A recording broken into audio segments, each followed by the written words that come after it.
Hello, everybody. Welcome back to the Beilein to Victory podcast. This is our sixth episode already, and we're going to start with a developing story here. It's regarding Shea Patterson. Jim Harbaugh today, in the last few weeks as well, has been talking about his eligibility, and as of right now, we are still uncertain for if he will be able to play next year. Hopefully, the NCAA gives him a waiver. They should, because Ole Miss is bowl banned. So I don't know why they expect him to stay there. Obviously, he'd be the quarterback one if he was able to play next year. Hopefully, he can. But we'll see what happens. So we'll just get right into it. Today, we're going to talk about ESPN's article on teams that are ready for the playoff next year. We're going to start today, and we're going to go into it in more episodes to come. Different sides of the ball, keys to the Outback Bowl. Today we'll go with offense. And then last time we created a conference of ideal teams you want in the conference. And today we're going to go the other way. We're going to look at all the Power 5 conferences and take the teams that you most would not want in a conference. And if someone created that conference, it would not be considered a Power 5 or Power 6 conference. So we'll get right into this. Today, ESPN released an article of 10 different teams ready for the playoff next year. Obviously, Ohio State was in there. Michigan did make the cut. Would have been mad if they did not make the cut, because getting Patterson, if he plays, even if he doesn't play, they should be a top 10 team with how young their defense is.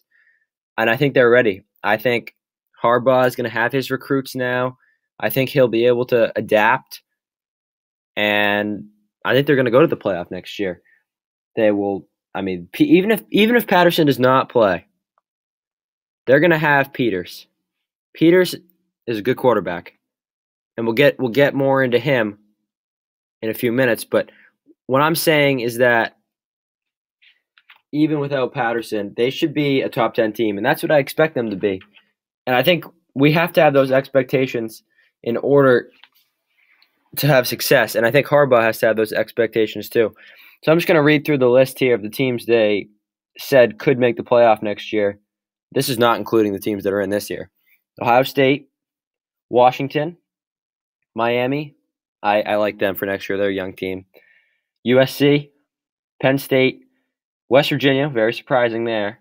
Auburn, Wisconsin, Stanford, Michigan. And they also included Boise State in here just as a top group of 5 candidate for just a New York Six Bowl. So I like the article. I think they explained it well. They showed Michigan's defense is young. You guys should go check that article out. Well written, and most importantly, does not include Michigan State, which is great because they have no shot making the playoff next year. So we'll go into the offensive keys here for the Outback Bowl coming up next week. I believe that for them to win this game, there's a couple things that need to happen. They have to run the ball 60% of the time. They have to get the run game going, or they're not going to win, because you can't tell your first-year playing quarterback, redshirt freshman quarterback, Brandon Peters, to go out there and win you a bowl game against a pretty good SEC team. That cannot happen. You have to go out there and you got to run the ball, and you have to run it well. And the offensive line needs to play well. On the other hand, I think Peters needs to eclipse 150 yards. I don't know if he needs to throw for any touchdowns. I don't know what the short yardage situations will be. But they need to run the ball 60% of the time. He needs to eclipse 150 yards, and he cannot have any more than 2 turnovers. That team can have no more than 2 turnovers.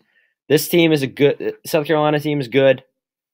They're gonna have to play a good game to beat them. This is not Rutgers. They should be favored. They should win the game, but they can't go in there and lay an egg and expect to win.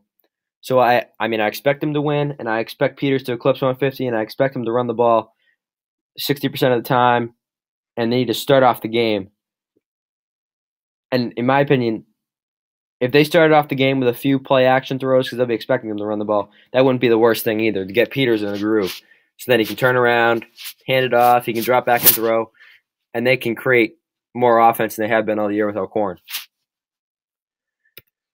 So we have our little game here, create a conference. So we have 12 teams that if I looked at all the Power 5 schools, I picked these 12 teams as the worst athletic programs out of those schools.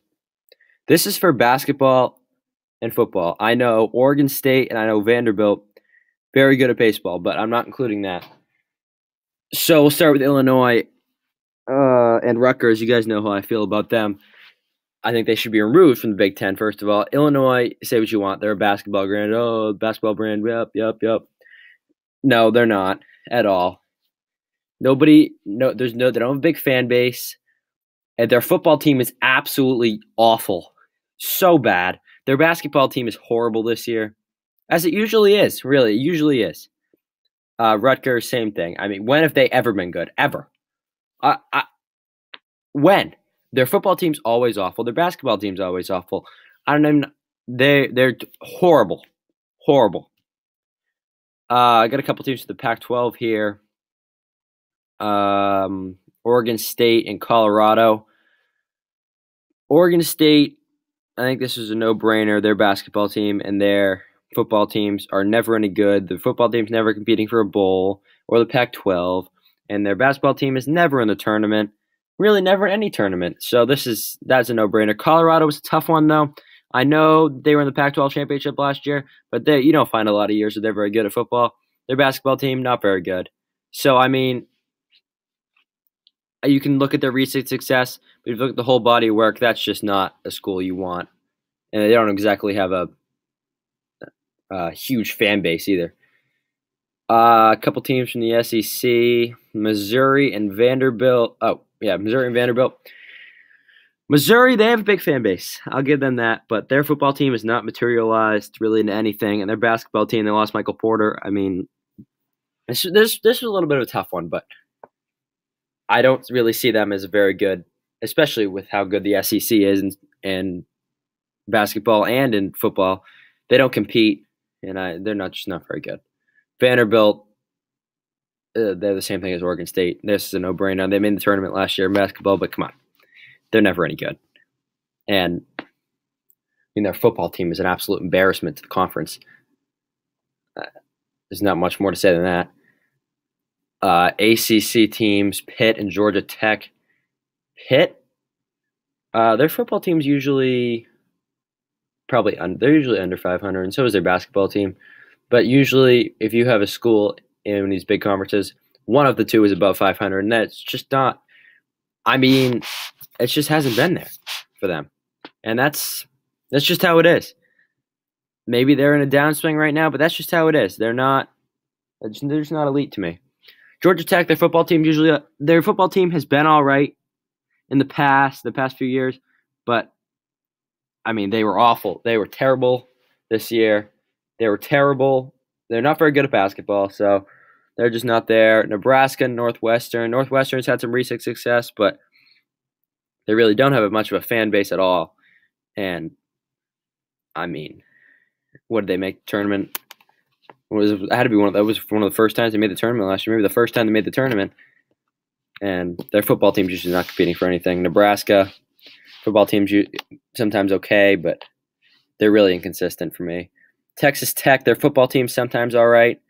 Their basketball team's never any good, but Texas Tech is usually, if they're not competing for a playoff spot, they're like 4-10 or 4-8, which is unacceptable. And Arkansas, what a roller coaster. Their basketball team's usually pretty bad. And their football team is just, I mean, they were awful this year. And when you're inconsistent like that, you can make this list. And they fired Bielema. They're a mess. Well, that's going to do it. I hope you guys enjoyed. Make sure to click subscribe if you enjoyed, and join us again on Friday for our next episode.